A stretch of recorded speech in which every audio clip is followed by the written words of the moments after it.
Hello! Welcome to A9AYTZ357W, the best among the best. My name is Julie and I will be your instructor as we read through nuclear disarmament multilateral negotiations.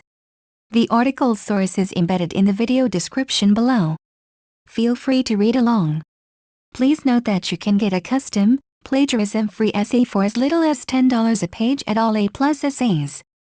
The link is in the description. The Dynamics of Nuclear Disarmament Multilateral Negotiations. Introduction. In 1957, Henry Kissinger aptly wrote that ever since the end of the Second World War brought us not the peace we sought so earnestly, but an uneasy armistice, we have responded by what can best be described as a flight into technology, by devising ever more fearful weapons. The more powerful the weapons, however, the greater become the reluctance to use them. 1. He referred to the nuclear weapons as a powerful device that deters superpowers from major conflicts. His vision proved to be true, albeit difficult process of negotiations on nuclear disarmament throughout the Cold War period and beyond. Henceforth, common reluctance to use these deadly arsenals does not necessarily stop powerful states from acquiring them up to a certain deterrent level. Instead, nuclear weapons are even proliferated and technically perfected, and this, in my view, is the most striking dilemma and serves as the paradox of nuclear weapons. The year 2010 will be a very critical year for multilateral negotiation and talks on nuclear arms control and Nuclear Non-Proliferation Treaty, NPT, 2, since the future of NPT and the progress and implementation of each of its articles will be assessed through its 5-yearly review mechanism. 3. In particular, what it makes more crucial and fascinating is the promise made by U.S. President Barack Obama on potential reduction of nuclear weapons.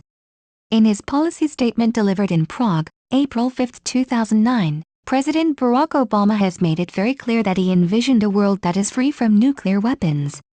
4. 5 months later, pouring all influence, persuasion and personal charms, President Obama chaired a meeting of the UN Security Council, which unanimously supported his vision. President Obama's initiative and political will. His administration is willing to invest to build a critical mass and new thrust needed to move the troubled NPT in the next review conference in 2010. Yet, one must be well aware that reviving the NPT requires more than just rhetoric. One of the main articles of NPT, Article 6, clearly stipulates that the nuclear weapon states parties to the treaty are under obligation to negotiate in good faith the Nuclear Weapons Disarmament Treaty under strict and effective international control at the earliest possible date. 5. Unfortunately, the sole multilateral negotiating forum entrusted to negotiate nuclear disarmament treaty, the UN Conference on Disarmament in Geneva, has failed to start the negotiations ever since it managed to conclude painstakingly the Comprehensive Test Ban Treaty, CTBT. At this point, one important question to ask is whether or not the international community should see President Obama's recent drive to revive the negotiation of the reduction of U.S. Russia nuclear arsenals as an integral part of this long-term vision, a world that is free of nuclear weapons. Furthermore, what strategy are now being devised to ensure the success of negotiation on both bilateral and more importantly multilateral fronts, provided that attempts to any reduction, particularly as dramatic and steep as it was contained in recent Obama's initiative, will encounter serious hurdles and challenges. It therefore surely remains to be seen whether this bilateral negotiation is driven by President Obama's long-term vision to totally get rid of these weapons of mass destruction or by other ulterior motives. As mandated by Article 6 of the NPT, negotiations on nuclear disarmament should be conducted multilaterally. Besides, if nuclear weapons were fought, the whole world would suffer. It is therefore unfair to sideline the non-nuclear weapons possessing states in the negotiation. This study therefore discusses the dynamics of Nuclear Disarmament Proliferation Treaty, by analyzing the policy of the U.S. as one of the major nuclear weapon states, NWS, on nuclear proliferation, and its interaction towards other nuclear states. It tries to answer one key question: why are the nuclear weapons possessing states, as parties to the NPT, so reluctant to negotiate a comprehensive nuclear weapons disarmament treaty under strict and effective international control? As the study carries the task to provide a clear understanding on the hesitation of nuclear weapon states in negotiating a comprehensive disarmament, It is therefore considered important for us to look at the theoretical as well as policy contexts. Hence, discussion presented in the study is threefold, namely, 1. The conceptual framework and theoretical foundations. 2. Policy development surrounding nuclear disarmament. And 3. The recent dynamics of NPT in conjunction with the attitude of the U.S. as one of the major nuclear weapon states. 2. Conceptual framework and theoretical foundations, imagining security, survival and national interests. This study argues that the nuclear weapon states are so reluctant to negotiate the treaty for they firmly believe that their security and indeed existence, survival, critically hinges upon these weapons of mass destruction. Retaining and perfecting them thereby are mandatory. That above argument also underpins the departing point of our journey to understand the extent to which sense of insecurity and need for survival reinforce nuclear weapon states' reluctance to conduct nuclear disarmament negotiations. The concepts of security and survival are essentially parts of the national interests of any state, including the nuclear weapon states. The two key concepts along with its national interest maximization are also core concepts of realism in the study of international relations. Under the logic and circumstances of anarchy, states are assumed to always rely on its own capability for survival. It is therefore a self-help system of international relations within which states and nations are living. Furthermore, a state, especially the smaller or less powerful one, does have limited options or strategies for its survival. In a rather simplistic illustration, states can either compete or cooperate in advancing its respective national interests. Henceforth, to the realists, state of anarchy makes it more difficult for any state to cooperate with one another. In pursuing this, states often find themselves at odds to build alliances with other states, yet, without any solid assurances concerning full commitments of each member of these cooperative and or non-cooperative situations. There are a number of theories to explain that, widely stemming from the sense of insecurity to creating absolute gains, neoliberal tradition, to building a complex of security identity, as proposed by a more recent constructivist tradition of international relations. Robert Jervis, 1978, posed a valid question of why states would cooperate, provided that anarchy and the security dilemma make cooperation seemingly impossible. In other words, presumably, there must be some mechanisms which would allow states to bind themselves, and other members of the alliance, not to defect, or a mechanism by which to detect defection at the earliest possible stage, which enable an appropriate early response. 6. In so doing, states often find themselves under a dilemma, security dilemma. Despite the many definitions and understanding on what constitutes security dilemma, the essence of the dilemma is that security-seeking states more often than not get too much and too little, by assuming military posture that resembles that of an aggressor, which in turn causes states to assume the worst, and these attempts to increase security are consequently self-defeating. 7. The more a state increases its security, the more it is likely for other states to become insecure. In order to understand the situation under which security policies and strategies are formulated and thus executed, Jervis examines the conflicting situations by providing two basic models for situations of tension and conflict, based on the intentions of the adversary, spiral and deterrence. In the spiral model, intentions of both actors are objectively benign, whereas in the deterrence model, intentions of the adversary are malign. 8. Furthermore, in his deterrence model, Jervis, 1976, introduces a concept of malign power-seeking adversary, whereby actors in the situation are pursuing incompatible goals, thus making the strategy of deterrence the best possible option. In contrast, in the spiral model, often referred to as the true or purest security dilemma situation, both actors are security seekers, thus their interests are compatible. 9. Yet, as analyzed by Andrei Nosko, 2005, the problem remains the inability of actors to distinguish which game they are playing, and what are the intentions of their adversaries. 10. Although, according to Jervis, it may not be possible to overcome the dilemma completely, it still may be possible to break out of the security dilemma. 11. He therefore suggests two major solutions to overcome the situation. Firstly, to check the cognitive processes when the adversary's intention is being perceived, so that the adversary is understood correctly. His second suggestion is to employ specific military posture consisting of procurement of weapons that are useful for deterrence without simultaneously being as effective for aggression. 12. Those practical suggestions form a powerful tool of analysis in what is referred to as offense-defense balance variables, which are a significant extension to the security dilemma further expanded by Jervis, and also by Glaser and Kaufman, among others, as shown in the matrix below. 13. Source, Strategy, Security Dilemma, and the Offense-Defense Balance, lecture material, accessed from http://ocw.tufts.edu/58/7268332.pdf. In regard with the logic of nuclear weapons capability, it surely remained unclear whether or not the nuclear warheads installed in various intercontinental or submarine-launched ballistic missiles, ICBMs, SLBMs, constitute offensive or defensive, since the defense against ICBMs is ICBMs, deterrence, and SLBMs, on the other hand, are less accurate, hence defensive. Therefore, security dilemma can be removed accordingly through the significant reduction of the number of nuclear warheads.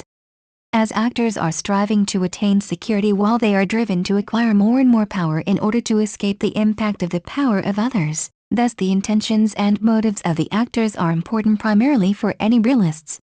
In the U.S. case, while intentions for major reduction in its nuclear capability seem to be imminent, yet, one looming question is whether other adversarial nuclear weapon states such as North Korea would immediately follow the suit to reduce or eliminate its nuclear capabilities.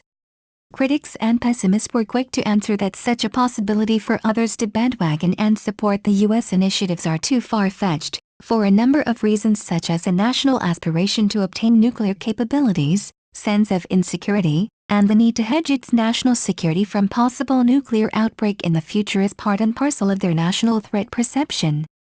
At this point, it is important to add other major concepts in the study of security from the lenses of neorealism, as presented by Waltz, in his systemic self-help and survival theories, or Busan in his concepts of threats and vulnerability. The links of these various concepts are quite clear. Within a convoluted and uncertain international environment, it is postulated that the mere uncertainty of international life creates a threatening environment for a state. 14. While threats are normally coming from outside the country, vulnerabilities are, on the other, internal in nature, which demonstrate a deficiency in the capability of a state to manage its security affairs. 15. As argued further by Busan, vulnerability can be reduced primarily by increasing self-reliance, or by countervailing forces to deal with specific threats.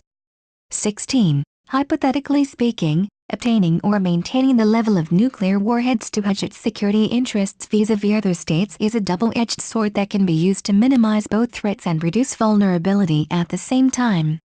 The theoretical approach of this study suggests that there is a strong interlink between domestic national considerations, that is political alignments in domestic politics and other domestic factors, on what constitute national vulnerability, which may derive from different sources of insecurity, widely stemming from economic, political, as well as the level of military capability relative to others, and vice versa, and threatening international system and environment, including not only the emerging and continued threats from its adversaries, but also the uncertainty of international regimes. This, for instance, has been quite evident in the case of post-9/11's U.S. security policy, in which strong bipartisanship on the Hill on what constitute major threat to security and how it should be overcome was built. Arguably, political dynamics will always affect a decision made by the executive, and even more so in the national security domain. And a policymaker would eventually take all these into his or her consideration.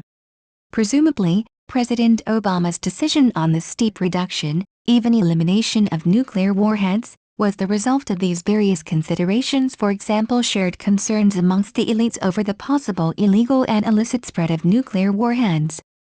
3.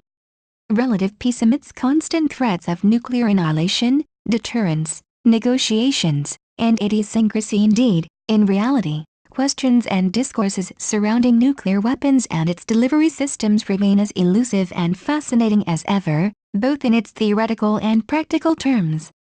One of the difficult puzzles that the epistemic community of international relations and strategic studies has been trying to understand and explain is the fact that despite its imminent threats of destruction within the context of intense Cold War, no single nuclear weapon has been used since Hiroshima and Nagasaki in 1945. While this is surely a surprising, yet welcome situation, especially amongst non-nuclear weapon states, yet it does not mean that the world is totally free from the fear and threats of global destruction caused by nuclear war. Arguably, this relative peaceful situation can be understood at least through three different prisms. First, the role of deterrence. Second, diplomatic measures and negotiations. And, third, idiosyncrasy. Deterrence. In essence, a number of scholars and practitioners are convinced that nuclear capability has been playing an important role in deterring external threats. 17. Furthermore, nuclear deterrence provides strategic blanket in three specific terms. First, protection against attacks with nuclear weapons. Second, protection against attacks with conventional forces. And, third, indefinable additional diplomatic clout. 18. Theoretically, some analysts of international relations and strategic studies believe that the relative peace is attainable mostly through effective deterrence, coercion, and all its derivative concepts such as mutual assured destruction, MAD, and balance of terror. 19. In his robust argument, Robert Jervis, 1989, reiterated the significance of the theory of the nuclear revolution in a world of mutual second-strike nuclear capability, where an adversary's first strike cannot prevent a state's retaliation. Military victory in a total war is impossible. 20. The handling of strategic nuclear weapons policy is also not without any idealistic consideration. In the hands of policy handlers, apart from the need to deter, another major consideration surrounding strategic nuclear policy is a moral and ethical dilemma that entail. For the U.S. as a major nuclear weapon state, for instance, the dilemma is aptly captured by Robert E. Osgood, 1988, who clearly stated the following: in the period since World War II, the United States has encountered moral and strategic issues concerning the management of force in peacetime that are unique in its historical experience and novel in the history of international politics. At the core of these issues lies a dilemma, namely, the moral, as well as ethical, and strategic predicament of being unable to pursue one course of action without incurring the disadvantage of another. It arises from the dependence of military security on nuclear weapons. This nuclear dilemma lurks in the background of every major military strategic choice and suffuses all major strategic debates. The history of U.S. strategic thought can largely be comprehended as the story of how Americans have tried to cope with this dilemma by rejecting, abolishing, or mitigating it.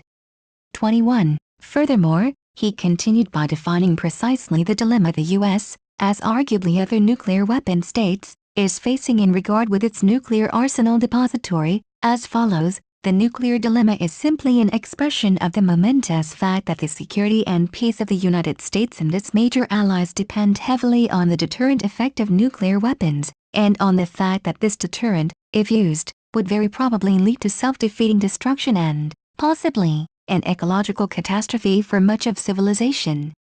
22. In his critical analysis, Wilson, 2008, however seriously questioned the role of deterrence in preventing the outbreak of nuclear war. His arguments rest on the assumption that the policymakers have so far misunderstood the true concept of deterrence. He maintained that the logics of nuclear deterrence, as widely perceived by the policymakers, were unwarranted simply because they either built on a fallacy of assumptions or were based on disproven facts. 23. Countering Kissinger's arguments that nuclear attacks would likely to happen on major populous cities, as happened on Hiroshima and Nagasaki in 1945, Wilson asserted that there has been no single solid evidence on the intention of the former USSR to attack U.S. major cities even at the height of nuclear tension during the Cold War. As he argued further, an examination of the practical record of nuclear deterrence shows doubtful successes and proven failures. If the conventional wisdom is wrong, if nuclear weapons might not deter nuclear attacks, do not deter conventional attacks, and do not reliably provide diplomatic leverage, then the case for disarmament, non-proliferation and banning nuclear weapons is immeasurably strengthened. 24. In the post-9/11 tragedy, the nature and logic of asymmetric wars has added more complexity to the already difficult policy options. 25. Fear from the possibility of illicit transfer and/or nuclear acquisitions by the so-called terrorist groups. It is very clear that the U.S. and its allies have been undertaking all possible diplomatic initiatives and even military actions to deny these groups access to any nuclear materials. 26. Negotiations and diplomatic measure. It is also worth to mention the role of diplomacy and diplomatic efforts in ensuring countries do not resort to their nuclear arsenal to settle whatever disputes they may have with one another. In this regard, the role of negotiators in ensuring the commitments and compliance of all states, both nuclear and non-nuclear ones, to international code of conducts and norms of non-proliferation is also significant. To date, the International Atomic Energy Agency, IAEA, remains at the very helm of global endeavor to keep the use of nuclear energy for peaceful purposes, and at the same time, restraining states from diverting its peaceful nuclear program towards provocative and militaristic uses. Corollary to this is the most authoritative nuclear weapons non-proliferation regime, the NPT, which was concluded in 1968 and has entered into force since March 5, 1974.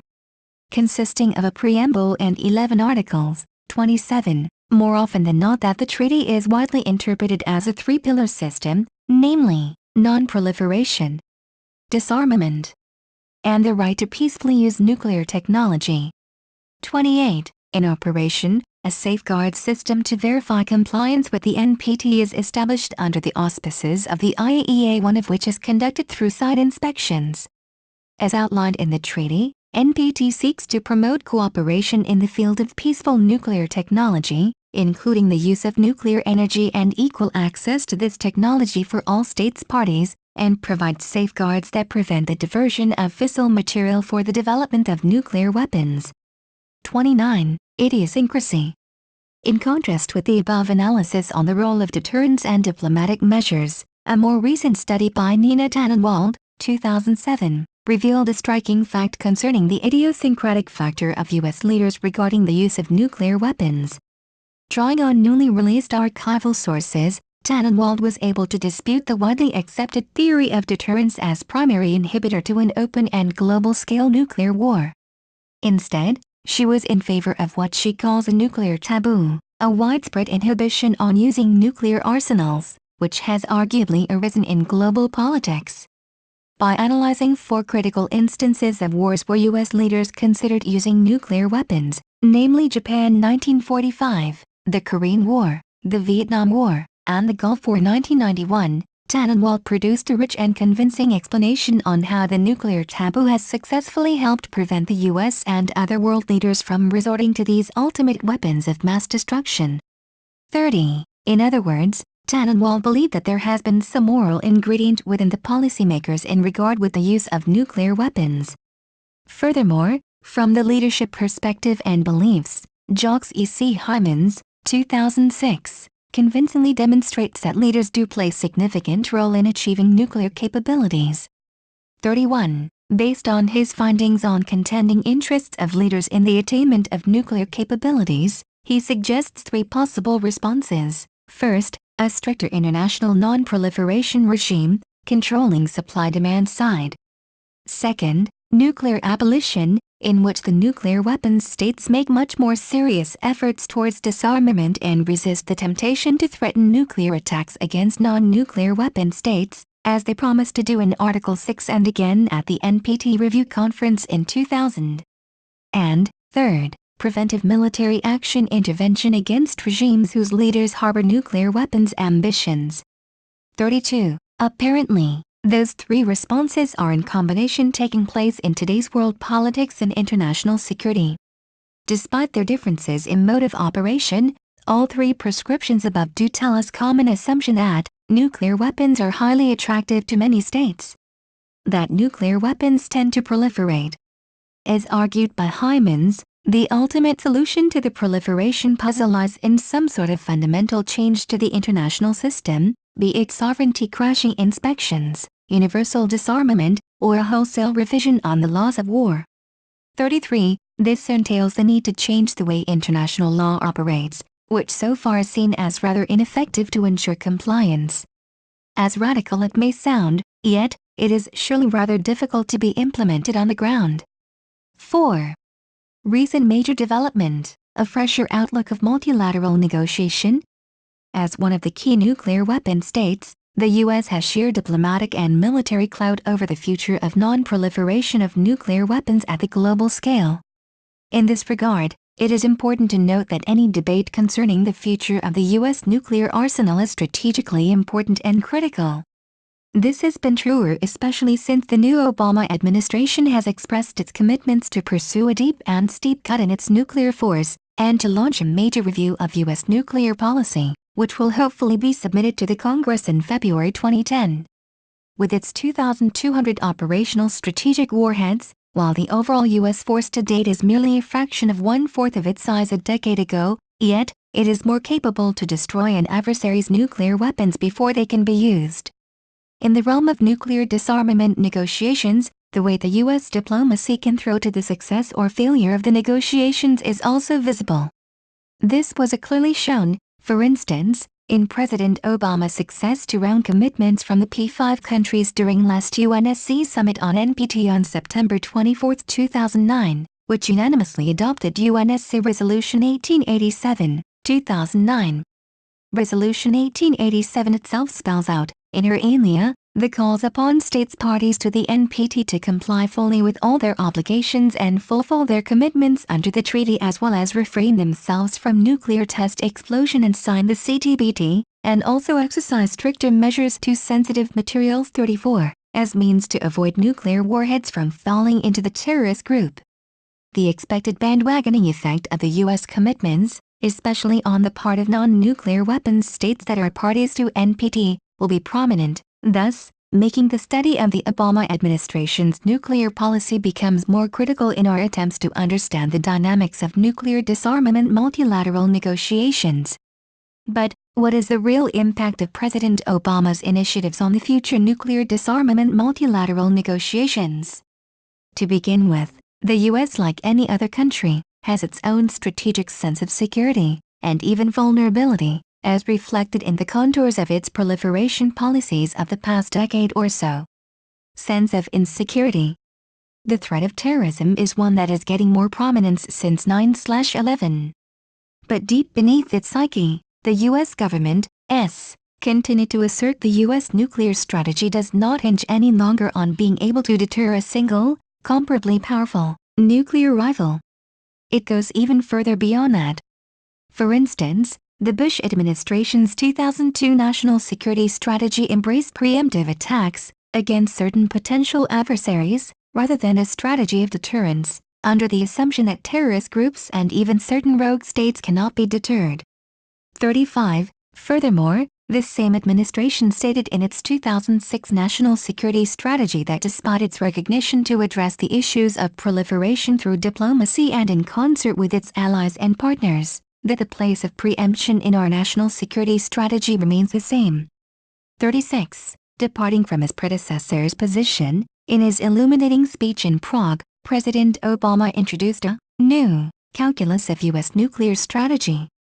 He outlined the intention of the U.S. to, among others, aggressively pursue U.S. ratification of the Comprehensive Test Ban Treaty, CTBT, seek a new treaty that verifiably ends the production of fissile materials intended for use in state nuclear weapons as means to cut off the building blocks needed for a bomb, and strengthen the NPT as basis for cooperation. 37. He further shared some initiatives for international cooperation. These include the efforts to strengthen the treaty and to need put resources and authority to strengthen international inspections, as well as the need to build a new framework for civil nuclear cooperation including an international fuel bank. He also called for real and immediate consequences for countries caught breaking the rules or trying to leave the treaty without cause, referring to the North Korea and Iran specifically. 38. President Obama's promise to fulfill his world that is free from nuclear weapons vision indeed sparked optimism. Analysts like Tom Sawyer, 2009, even predicts that the nuclear weapon states may opt sooner for nuclear elimination than generally expected, due to 5 factors. First, the danger of nuclear proliferation. Second, the risk of nuclear terrorism. Third, the nuclear taboo, as outlined earlier. Fourth, the technological advancement of missile defense against nuclear arsenals, which reduce the shock and awe capability of nuclear weapons. Fifth, the increased importance of international laws. 39. While the optimism seems to be warranted, yet, it might be too little too soon for us to conclude that the age of nuclear proliferation is practically over. President Obama's promise will face a number of hurdles, from within and outside the U.S. nuclear rivalries. It will be immediately tested this year when the U.S. and Russia resume haggling on an arms reduction pact and again meet at the crucial UN Nuclear Arms Conference in May. Whether or not the American and Russian negotiators could agree on a successor pact to replace the 1991 Strategic Arms Reduction Treaty, START 1, to cut nuclear weapons would serve as a litmus test on the feasibility of President Obama's calls. START 1 was an initiative proposed by the late U.S. President Ronald Reagan in 1982, and completed under the administrations of U.S. President George H.W. Bush and Soviet President Mikhail Gorbachev in 1991. As stipulated by the treaty, each country could deploy no more than 6,000 nuclear warheads and 1,600 strategic delivery vehicles, the single largest bilateral reductions in history. 40. The concerns, and indeed stakes, are now getting much heightened, particularly since both Washington and Moscow missed their deadline in December to agree to a new arms control treaty, which would have cut the world's two largest nuclear arsenals by up to a third, though they vowed to generally abide by the old one while continuing negotiations. The good news is that the overall outline of the new treaty is apparent. At a meeting in Moscow in July 2009, Presidents Obama and Dmitry Medvedev narrowed the range for a cap on warheads to between 1,500 and 1,675, down from about 2,200, which each side now has. They are also expected to lower the ceiling on delivery vehicles, intercontinental ballistic missiles, submarine-based missiles and strategic bombers, to below 800, from 1,600. 41. It is widely believed that a successor to START 1 would help restore relations between Moscow and Washington, which recently sank to a post-Cold War low due to many political and diplomatic upheavals, as shown in the rift between the two countries over problems in Chechnya, Russian attacks on Georgia in August 2008, and so forth. In that sense, the new treaty should become another milestone in disarmament and non-proliferation, taking the interaction between the U.S. and Russia to a higher level and reaffirming their common goal of promoting mutual as well as global security. 42. While the U.S. and Russia are now still grappling over a few key differences, for example verification procedures, in their respective position concerning the common policy of nuclear weapons warheads reduction, there are no guarantees that talks would yield a provisional accord. More fundamentally, the problems between these two largest and most important nuclear weapon states are more deeply rooted. Some within the U.S. strategic elites, particularly from the Republican camp, argued that U.S. policymakers need to critically examine Russia's views on nuclear weapons and doctrine. While successive U.S. administrations have announced that Russia is no longer the enemy, Russia still considers the United States its principal adversary, despite President Barack Obama's attempts to reset bilateral relations. U.S. national leadership and arms control negotiators need to understand Russia's nuclear doctrine and negotiating style as they are, not as the U.S. wants them to be. 43. In addition, Russia is not the only nuclear rival that the U.S. is facing. In the longer term, China, as dubbed by many analysts and observers, is likely to pose serious challenges to the status of the U.S. as the world's dominant hyperpower. The rise of China as prominent nuclear power would eventually alter the strategic power relations, particularly in East Asia and surrounding the Asia-Pacific. And clearly, China's growing nuclear capability is an important factor and plays a significant and pivotal role in securing its regional and global interests, thus, making it difficult for us to discard this factor from our calculation. Institutional weakness. Furthermore, the success of NPT review in Obama's vision could also be hampered by some institutional problems. The IAEA, for instance, is still short of expertise and resources, albeit its remarkable job in the field. As noted by Ephraim Ascalai, 2009, Those problems were clearly reflected in the introductory statement of IAEA Director General Drive Mohammed El Baradei to the 2008 IAEA Annual General Conference, who clearly indicated that effective nuclear verification requires four essential elements: adequate legal authority, state-of-the-art technology, timely access to all relevant information, and sufficient human and financial resources. We still have shortcomings in all four areas. 44. These institutional problems within the IAEA, including the immediate need to improve resource allocation, for example financial, human resources, and technical improvement, and its sustainability is also addressed in the report prepared by an independent commission, the so-called Eminent Person Group, at the request of the Director General of the IAEA in May 2008. 45. Furthermore, Jeffrey Fields et al., 2009, provided a stimulating multidimensional analysis and evaluation on the effectiveness and institutional performance of NPT regime. They argued primarily that in comparison with other institutions, such as the World Trade Organization, WTO, NPT regime has no formal centralization as there is no secretariat to run the whole business of non-proliferation. Of the three important institutions like the IAEA, the UNSC and the UN General Assembly, none of them has the exclusive purview of maintaining the regime as a whole. 46. Although the IAEA is the closest institution to the scope of regulation under the NPT regime, yet, it has a rather circumscribed role within the regime, and not a mandate to manage the NPT regime. 47. In other words, the NPT regime still suffers from a number of fundamental shortcomings: weak enforcement, lack of effective measures of supervision and sanctions against countries violating the NPT, and so forth. For instance, Jayantha Dhanapala, 2001, then Under-Secretary General of the United Nations Department for Disarmament Affairs, admitted that despite its call as the cornerstone of global peace and security, NPT regime works at the mercy of its members, especially the powerful nuclear weapon states. He further stated, the nuclear weapon states, while accusing each other of a lack of transparency, do not inform the world of the precise size of their nuclear arsenals and their holdings of special fissionable materials, so we must rely upon secondary estimates based on available published data. These estimates suggest that there were a little over 39,000 nuclear weapons when the NPT entered into force in 1970, compared to the 31,000 that reportedly existed in the year 2000. While these reductions, which average only about 266 weapons per year, are disappointing, they do reveal that global nuclear arsenals declined to more than half of their peak in the mid-1980s. 48. Heavy-handed policy.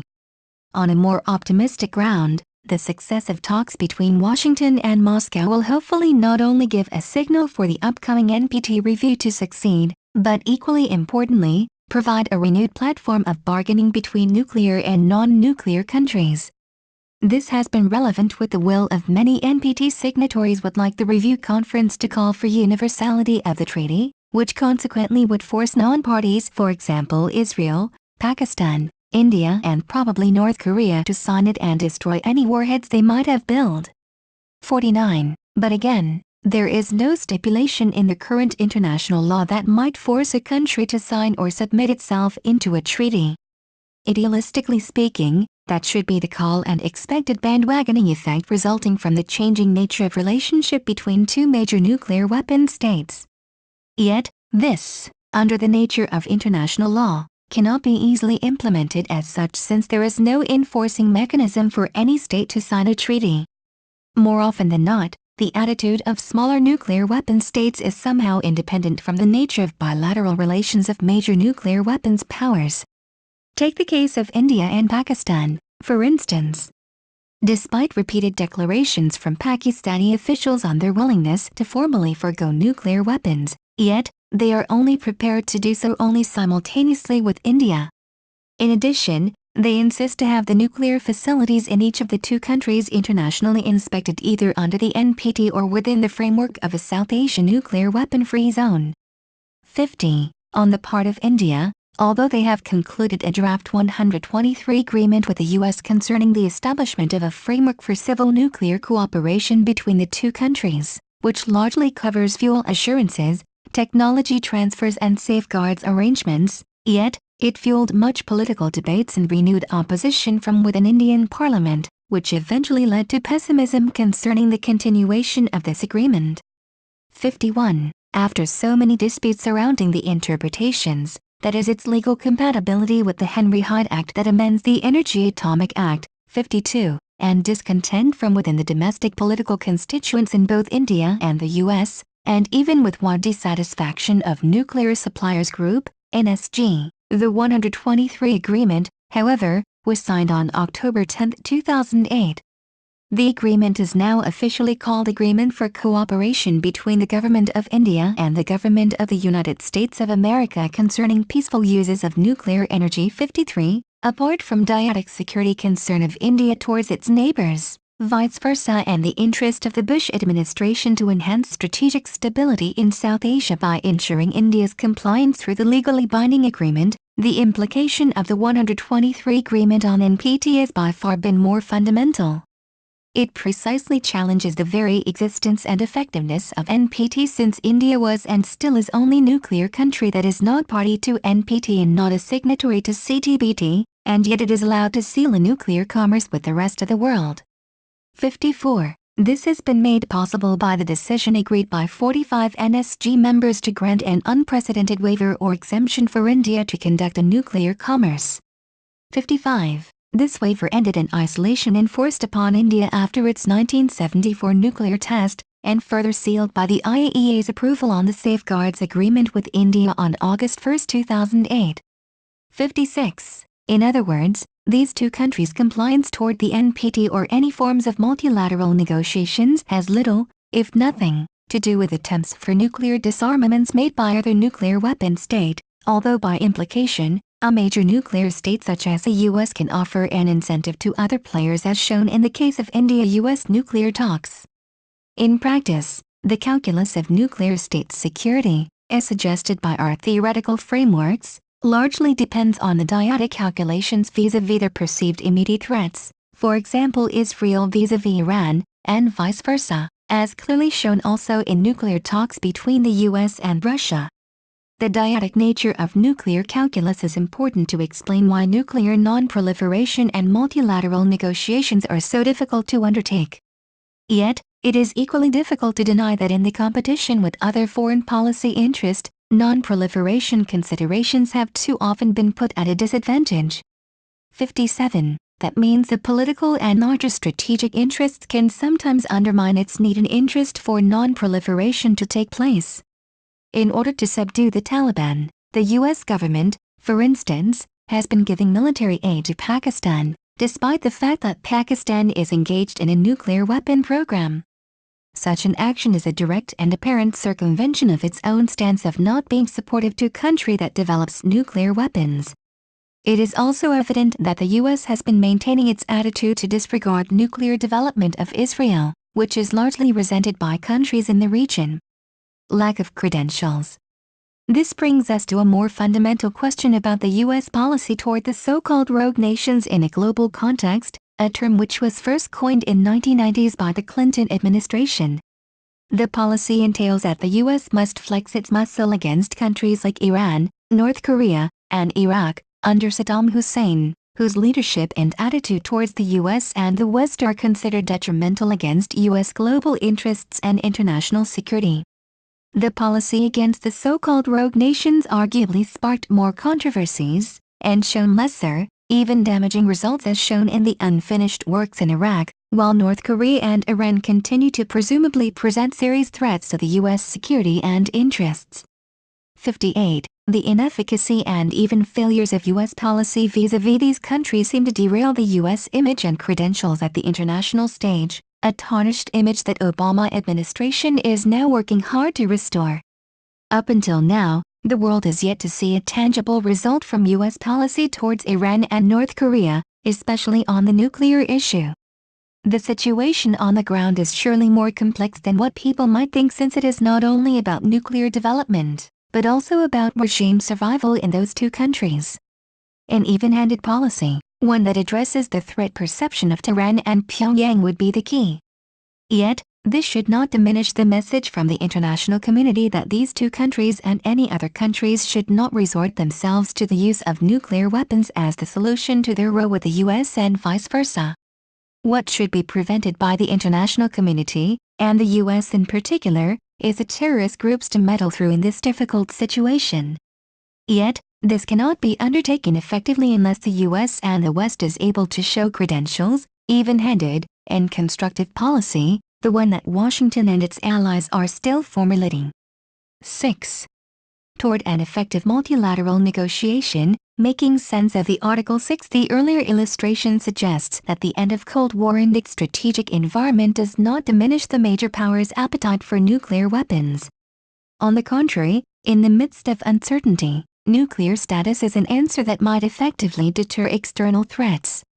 Presumably, this is the primary reason why no direct military actions were taken so far against North Korea or Iran. The cost and risks of action against any proven or potential nuclear power seem to outweigh the benefits of inaction. The next question is then, what is the future of nuclear disarmament multilateral negotiations?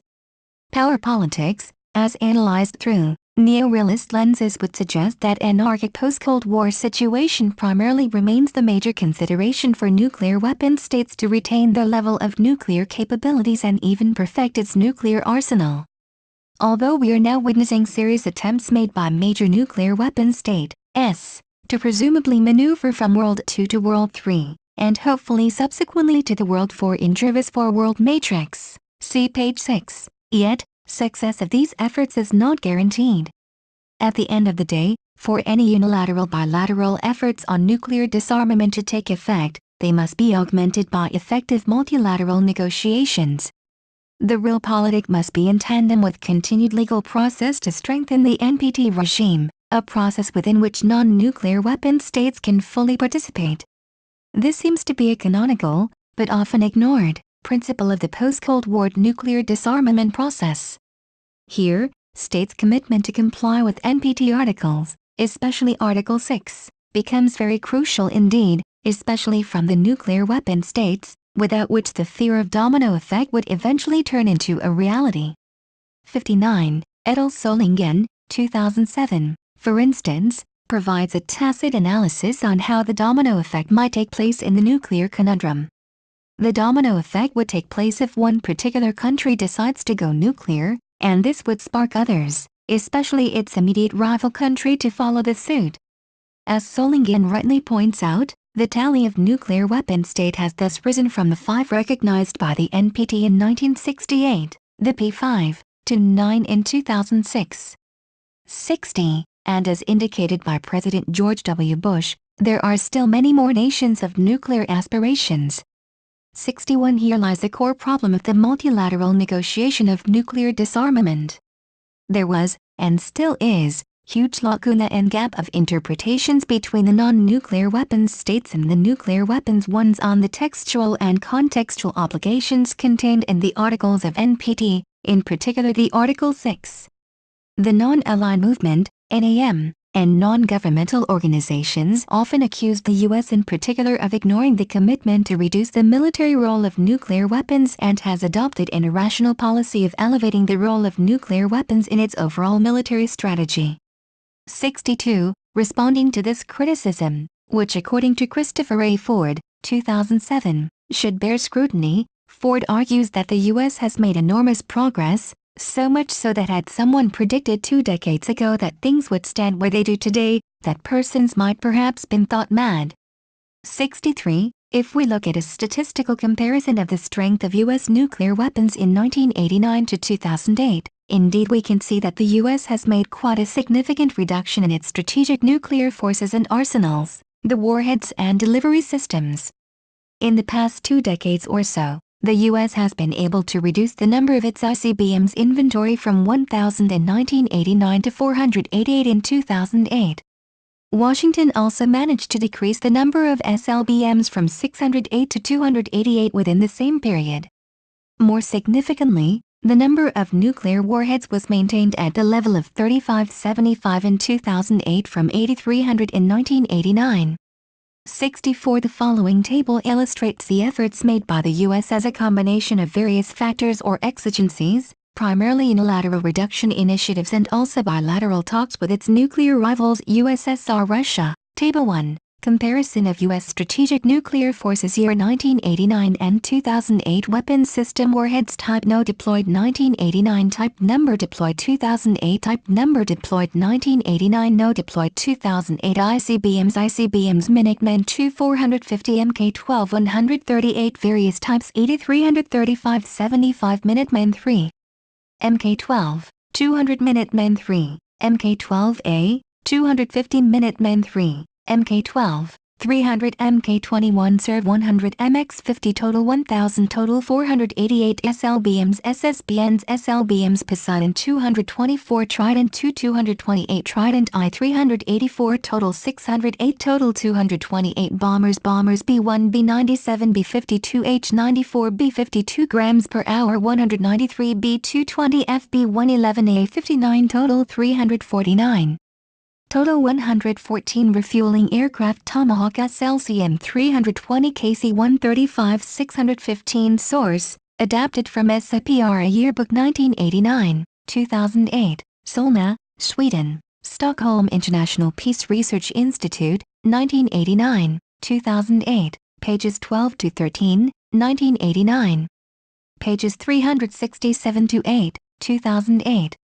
In his analysis, Ford also argued that it was due to U.S. efforts of openness and negotiation that the world had come to understand the level of nuclear capability and war planning of the former USSR throughout the Cold War. 65. By way of arguing that, he insisted that it was due to various attempts made by the U.S. administrations on disarmament initiatives, including its active engagement with the former Soviet Union during 1980s, that the latter was forced to disclose its nuclear policy and thus capability. Without such an attempt, it was considered impossible for the world to know, let alone understand, the magnitude and scale of the problem the world was facing at that time, given the high secrecy Kremlin attached to its nuclear capabilities and inventories. In addition, the U.S. has been very progressive in conducting unilateral and negotiated nuclear disarmaments from the early days of its nuclear possession and even more active since the 1990s. There, as Ford continues to argue, has been an ample of evidence in which the U.S. has been reducing its reliance upon nuclear weapons and shifting its credible deterrent level to the lowest number possible nuclear weapons. 66. Furthermore, as significant progress in the U.S.-Russia relations has been achieved recently, it can be argued that for the time being, the bilateral relationship is so much different from that of the Cold War, where possibility for the outbreak of nuclear clashes was still very much imminent. On a much more optimistic ground, the future relations seem to continue to be an open and predictable one since the possibility of war between the U.S. and Russia seems to be relatively remote. As a result, in this era, there seems to be a shift of mindset from the security from others to the security with others as a response to a myriad of new security threats, including terrorism and uncertainty posed by the rogue states. In line with Jervis' theoretical framework, now there seems less incentives for major nuclear power to acquire more offensive nuclear arsenals in the forms of nuclear warheads and its delivery systems of SLBMs, ICBMs, strategic bombers capable to deliver a first-strike nuclear attacks, and which are costly and risky to maintain. There is more inclination, and arguably incentive, toward defensive posture, and having more options for conventional arms to ensure security and national interest of major powers. That has been also indicated by Secretary Clinton in her remarks at the U.S. Institute of Peace, Washington, D.C. on October 21, 2009, where she reiterated the following: "Let me be clear, the United States is interested in a New START agreement because it will bolster our national security. We in Russia deploy far more nuclear weapons than we need or could ever potentially use without destroying our ways of life. We can reduce our stockpiles of nuclear weapons without posing any risk to our homeland, our deployed troops or our allies. Clinging to nuclear weapons in excess of our security needs does not make the United States safer. And the nuclear status quo is neither desirable nor sustainable. It gives other countries the motivation or the excuse to pursue their own nuclear options." 67. On the recognition to work more closely with Russia, she maintained, The right way to reduce our excess nuclear forces is in parallel with Russia. Verifiable mutual reduction through a New START treaty will help us build trust and avoid surprises. We are working hard to ensure that the new agreement will continue to allow for inspections and other mechanisms that allow us to build confidence. We are under no illusions that the START agreement will persuade Iran and North Korea to end their illicit nuclear activities. But it will demonstrate that the United States is living up to its nuclear non-proliferation treaty obligation to work toward nuclear disarmament.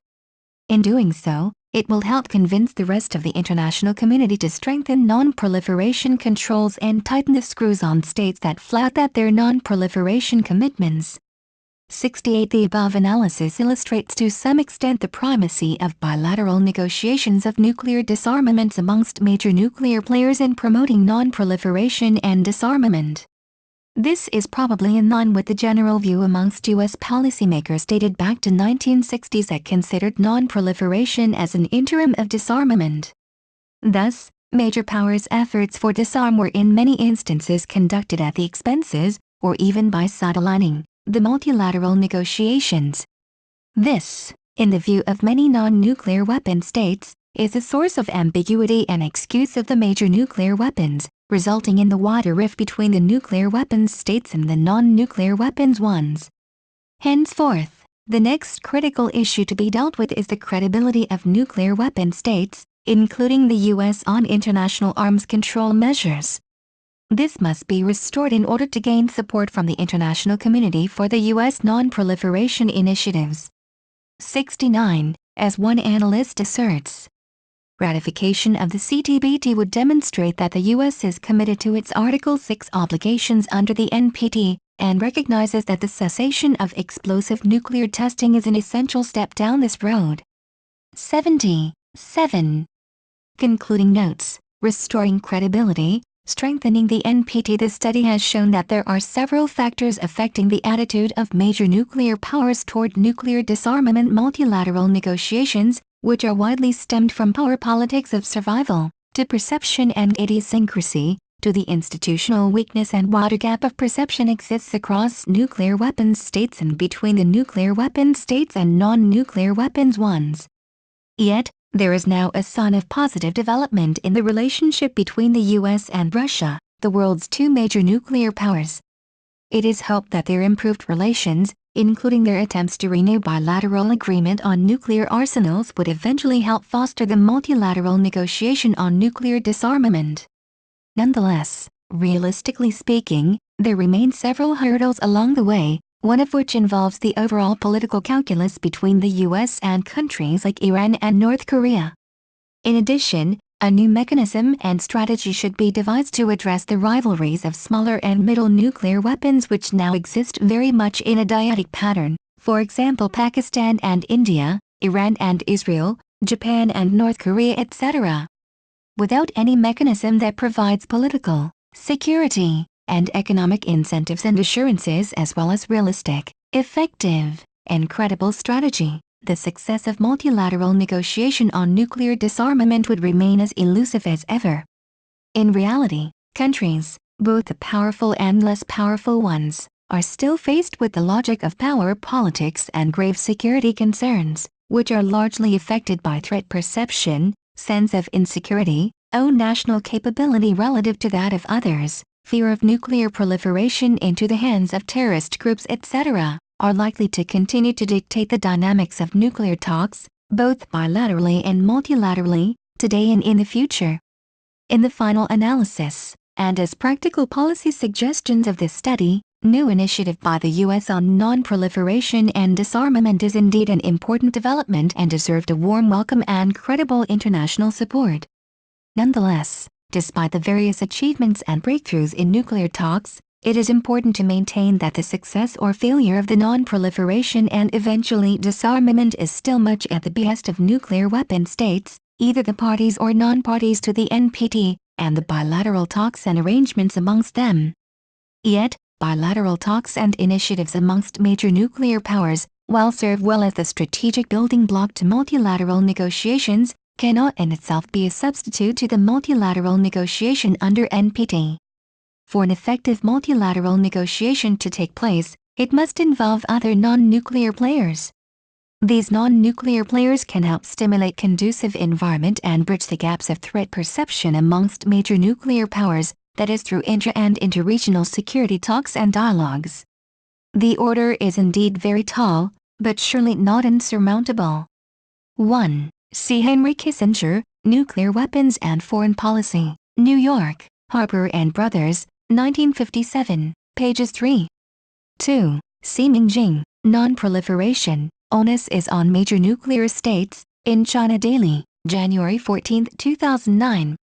3. The Treaty on the Non-Proliferation of Nuclear Weapons, also Nuclear Non-Proliferation Treaty, NPT or NNPT, is a treaty to limit the spread, proliferation, of nuclear weapons. It was opened for signature on July 1, 1968. The NPT is regarded as the cornerstone of the global nuclear non-proliferation regime. It was designed to prevent the spread of nuclear weapons and weapons technology, to further the goal of nuclear disarmament and general and complete disarmament, and to promote cooperation in the peaceful uses of nuclear energy. Under the treaty, each nuclear weapon state party undertakes not to transfer nuclear weapons to any recipient or assist or encourage any non-nuclear weapon state to manufacture or otherwise acquire nuclear weapons. Similarly, each non-nuclear weapon state party undertakes not to receive the transfer of nuclear weapons or manufacture or otherwise acquire them. There are currently 189 countries party to the treaty, 5 of which have nuclear weapons: the United States, Russia, the United Kingdom, France, and China, also the 5 permanent members of the United Nations Security Council. Furthermore, 4 recognized sovereign states are not parties to the treaty: India, Israel, Pakistan and North Korea. India, Pakistan and North Korea have openly tested and declared that they possess nuclear weapons. Israel has had a policy of opacity regarding its own nuclear weapons program. North Korea acceded to the treaty, violated it, and withdrew from it in 2003. The treaty was proposed by Ireland and Finland and they were the first to sign. Quoted and adapted from various sources including primarily from United Nations http://www.un.org/NPT2010/ and the Wikipedia online at http://en.wikipedia.org/ wiki/ nuclear_non-proliferation_treaty 4. His position on the issue of nuclear weapons has taken its roots during his presidential campaigns, when he repeatedly underlined the strategic importance of the U.S. to review its current position vis-à-vis NPT. In October 2007, for instance, he revealed that he would strengthen the nuclear NPT so that nations that don't comply will automatically face strong international sanctions. See Barack Obama, A New Beginning, October 2, 2007, Chicago, Illinois, at www.barackobama.com/2007/10/02/ Remarks_OF_ Senator Barack Obama 27 php accessed on January 14, 2010 at 22.10. In my view, his policy and position might as well be affected by the circumstances, particularly difficult economic situation over which the U.S. is now struggling to regain its economic loss. In so doing, the new administration would need all possible resources and energy, and calling for global commitments to non-proliferation would therefore help remove some potential concerns of the administration. 5. See United Nations, text of the Treaty on the Non-Proliferation of Nuclear Weapons, NPT, www.un.org/. Event/NPT2005/ NPTTREATY.html.6. Robert Jervis, Cooperation Under the Security Dilemma. World Politics, Volume 30, Number 2, January, 1978, 169. 7. See Robert Jervis, Perception and Misperception in International Politics, New Jersey, Princeton University Press, 1976, pages 62, as quoted from Andrei Nosko, Tragedy in Security Dilemma, From Hers and Butterfield to Jervis and Glaser, A Literature Review, 2005, pages 3. www.nosco.skcuires5156 and OSKO Review PDF accessed on January 15, 2010. 8. EBID, pages 5-9, EBID. 10. EBID. 11. EBID. 12. EBID. 13. EBID. See also, for instance, detailed analysis provided by Jeffrey W. Taliaferro, Strategy, Security Dilemma, and the Offense-Defense Balance, lecture material, accessed from http://ocw.tufts.edu/data/7268332.pdf.14. See Anthony D. Lott, Creating Insecurity, Realism, Constructivism, and U.S. Security Policy, Aldershot, UK, Ashgate Publishing Incorporated, 2004, pages 18. 15. EBID. 16. EBID. 17. See Eleanor Tauscher, Achieving Nuclear Balance, Viewpoints, Non-Proliferation Review, Volume 14, Number 3, November 2007, pages 517 to 523. 18. See Ward Wilson, The Myth of Nuclear Deterrence Non-Proliferation Review, Volume 15, Number 3, November 2008, pages 421 to 439. 19. For detailed accounts on the concept of MAD, see Henry D. Sikulski, ed., Getting MAD, Nuclear Mutual Assured Destruction, Its Origins and Practice, Carlisle, Pennsylvania, The Strategic Studies Institute, 2004. 20. See Robert Jervis, The Meaning of the Nuclear Revolution, Statecraft and the Prospect of Armageddon, Ithaca, New York, Cornell University Press, 1989, pages 5, as quoted in Bruce M. Sugden, Assessing the Strategic Horizon, Non-Proliferation, Security, and the Future of U.S. Nuclear Posture, in Non-Proliferation Review, Volume 15, Number 3, November, 2008. 21. See Robert E. Osgood, The Nuclear Dilemma in American Strategic Thought, Boulder, Colorado, Westview Press, 1988, pages 1. 22. EBID. 23. See Ward Wilson, pages 421-24, EBID pages 422-25. See, for instance, James D. Torr, ed., U.S. Policy Toward Rogue Nations, Farmington Hills, Michigan, Greenhaven Press, 2004. 26. See William Potter, Nuclear Terrorism and the Global Politics of Civilian HEU Eliminaton, Non-Proliferation Review, Volume 15, Number 2, July 2008, pages 135 to 158. 27. See NPT text at http://un.org/en/conf/npT/npttreaty.html28. See for instance Joshua Williams and John B. Wolfsthal, The NPT at 35, A Crisis of Compliance or a Crisis of Confidence?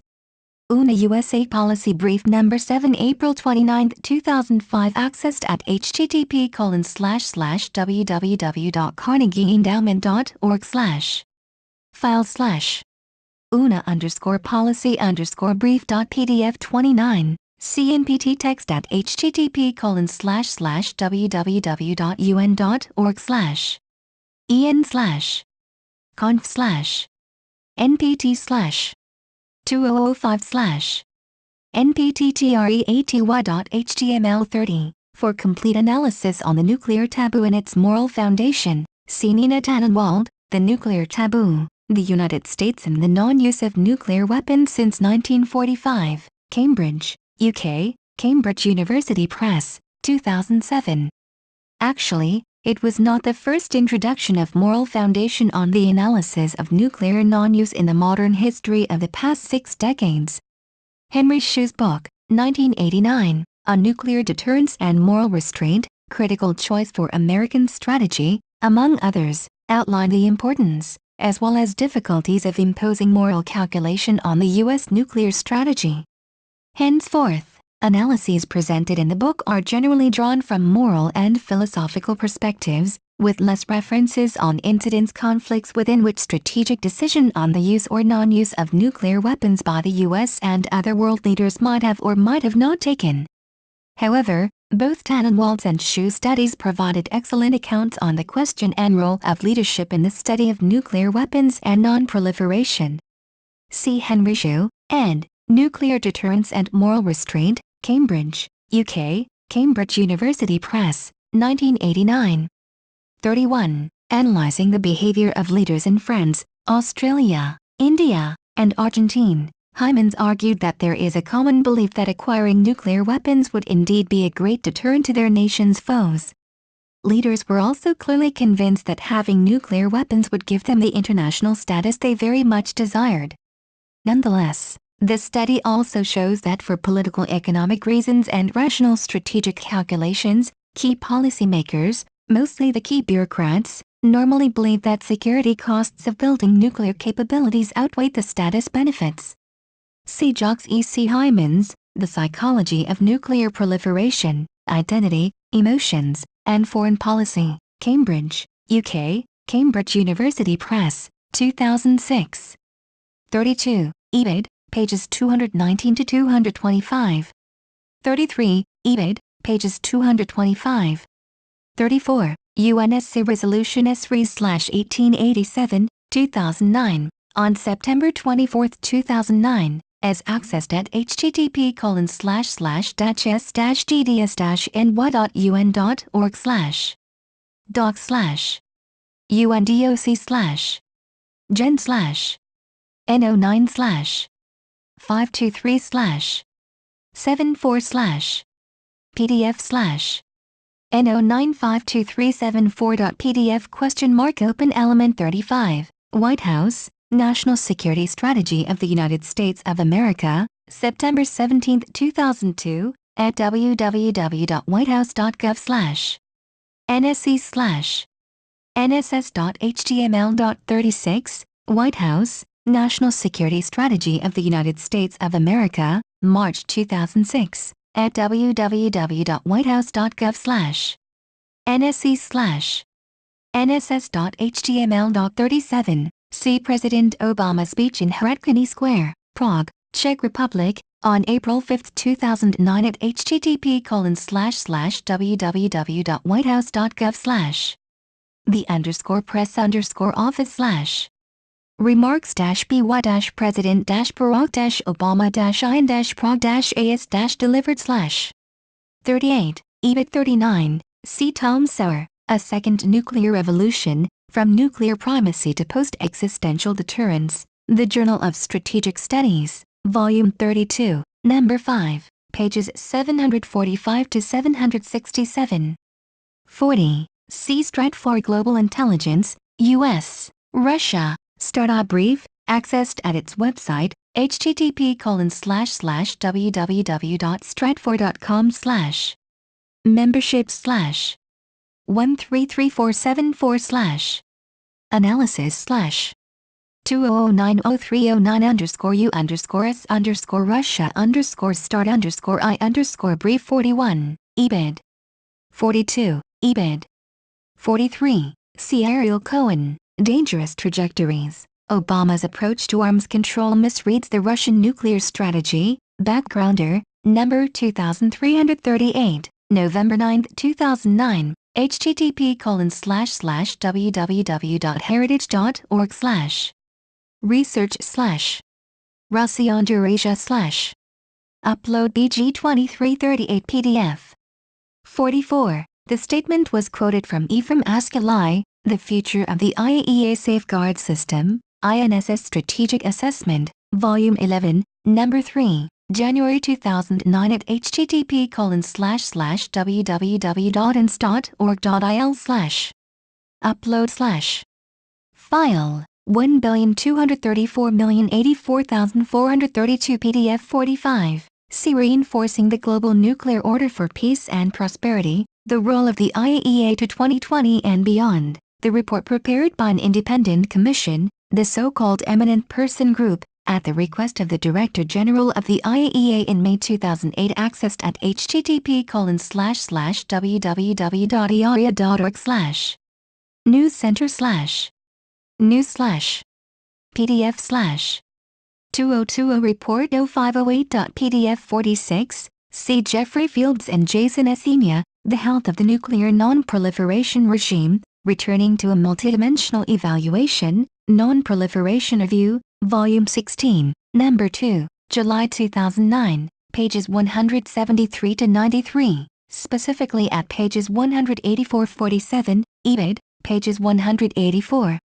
48. C. Jayantha Dhanapala, The NPT Regime, Progress and Promises, a paper presented at Symposium on International Safeguards, Verification and Nuclear Materials Security International Atomic Energy Agency Vienna, Austria on October 29, 2001, pages 3, accessed at http://www.pub.iaria.org/ mtcd/ publications/ PDF/ SS-2001/ PDF %20 files/ Session %201/ Paper %201-02.PDF 49, C. Tom Sauer, A Second Nuclear Revolution, pages 745 to 767.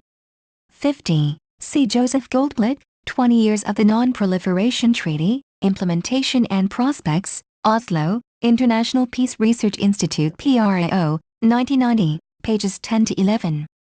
51. See for instance, Shannon and Kyle, Nuclear Arms Control and Non-Proliferation, SIPRI Yearbook 2008, Armaments, Disarmament and International Security, Solna, Sweden, Stockholm International Peace Research Institute, 2008, pages 358 to 361.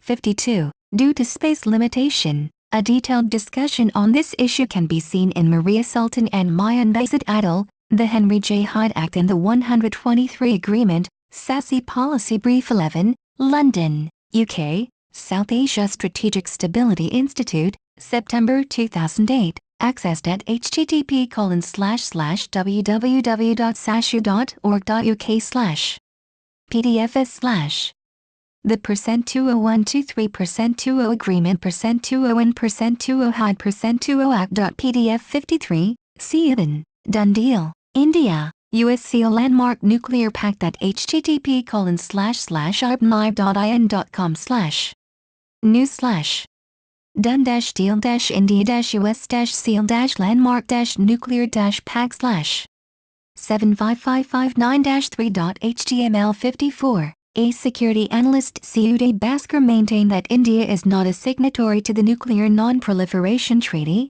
NPT. It is not recognized as a nuclear weapon state, but New Delhi can buy reactors, fuel and technology from the international market. CAFP, India energized by nuclear pacts, October 1, 2008, at http://afp.google.com/ Article/ ALIC M5 Gen 2 RWJON4OJHPIBC7RHKYXMXFCG55, see an article titled India Gets NSG Waiver, Manmohan calls it historic deal at http://www.expressindia.com/ Latest-news/ Nuclear-deal-India-gets-NSG-waiver-AT-Vienna/ 35809/. 56. CIAEA Staff Report, India Safeguards Agreement signed, at http://www.iaria.org/ News Center/ News/ 2009/ India Agreement.html 57. C. Joseph Goldblick, 20 Years of the Non-Proliferation Treaty, pages 54-58. C. Charles W. Kegley and Gregory A. Raymond, The U.S. Doctrine of Preemptive War is Misguided, in James D. Torr, ed., U.S. Policy Toward Rogue Nations. See also Charles V. Pena, The U.S. Invasion of Iraq was based on false pretenses, in the same publication. For detailed accounts of the U.S. and its allies' wide threat perception on Iran and North Korea, see Patrick M. Cronin, ed., Double Trouble, Iran and North Korea as Challenges to International Security, Westport, Connecticut, Progress Security International, 2008. 59. Seattle Solingen, Nuclear Logics, Contrasting Path in East Asia and the Middle East, Princeton, U.S., Princeton University Press, 2007, pages 6-8. 60, EBID, pages 661, EBID, pages 7. 62, as quoted from Christopher A. Ford, Debating Disarmament, Interpreting Article 6 of the Treaty on the Non-Proliferation of Nuclear Weapons, Non-Proliferation Review, Volume 14, Number 3, November 2007, pages 401-428. 63, EBID, pages 413. 64, CSIPRA Yearbook 1989 and 2008, Solna, Sweden, Stockholm International Peace Research Institute, 1989, 2008, pages 12-13, 1989. Pages 367-8, 2008. 65, EBID, 66, EBID, pages 415-420. 67, CUS Institute of Peace at http://www.usip.org/ newsroom/ multimedia/ video-gallery/ USIP-turns-25-secretary-state-clintons-keynote-remarks.68 CUS Institute of Peace at http://www.usip.org/ newsroom/ multimedia/ video-gallery/ USIP-turns-25-secretary-state-clintons-keynote-remarks.69 Kagan McGrath, Verifiability, Reliability and National Security, The Case for U.S. Ratification of the CTBT, Non-Proliferation Review, Volume 16, Number 3, November 2009, pages 407-429. 70, EBID, thank you for taking your time to listen to me. I hope you enjoyed learning about nuclear disarmament multilateral negotiations as much as I did. Kindly remember that you can get a custom, plagiarism-free essay at All A+ Essays for as little as $10. The link is in the description. See you next time.